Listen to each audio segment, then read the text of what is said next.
Nginibingeleleke ngiphinde futhi nginemukele namhlanje la ngaphansi kwe-STK Media. Igama lami ngu-Ayanda ngusabelo ngokamhlongo phansi emsinga lapho ngiqhamuka khona. Ngicela nje ukuthatha leli thuba leli ngibonge kakhulu bafowethu kibo bonke abantu asebesubscribe ngaphansi kwe-YouTube channel yethu. Siyabonga kakhulu ngani zakwethu, niqhubeke njalo nimi. Nganti-ke uma ukuthi ubungazi usubscribe ukuze kube namhlanje, siyacela nje ngani zakwethu ukuthi wenze okufanele. Usubscribe, ulike, ushare umndeni wakho kanye nezihlobo zakho. Ngaphandle usizicithela isikhathi asigijima singena odabeni esiliphethe namhlanje.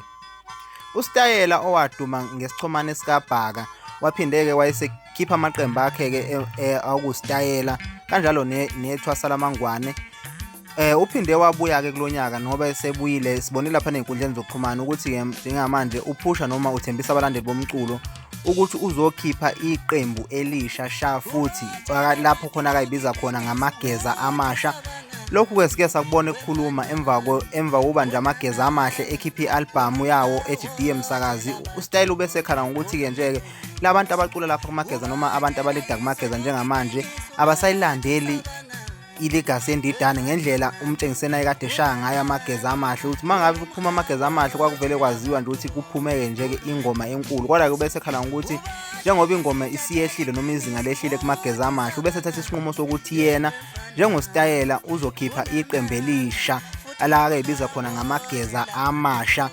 Thina-ke ngani zakwethu asazi ukuthi le nsizwa lena ingoba vele bengaboni ngasolinye nopoto noma ivele ingoba ingoma iyehlile kumageza amahle. Kodwa nje sike sabona abantu abaningi bebeyithokozele le album yamageza okuyiyona biphumile kulonyaka ehloko sayo sithi DM Sakazi. Thina siyafisa ukuzwa kuwe lapho ngasekhaya ukuthi ingoba mhlambe-ke zivele ziqhithana amakhizane naye upoto noma vele izinga lehlile, ubona ukuthi ikona kuyikuphi ngoba sibonile lapha nangey'nkundleni zokuxhumana abantu bayameseka, abanye bathi akaqhubeke eshaya ingoma bazomeseka, abanye bathi useyagagamela. Thina siyafisa ukuzwa uvo lakho lapho ngasekhaya ukuthi wena ucabangani mayelana nalolundaba leli. Kufanele yini ukuthi uStayela ekhiphe noma-ke eqale leli qembu elisha alibiza ngamageza amahle?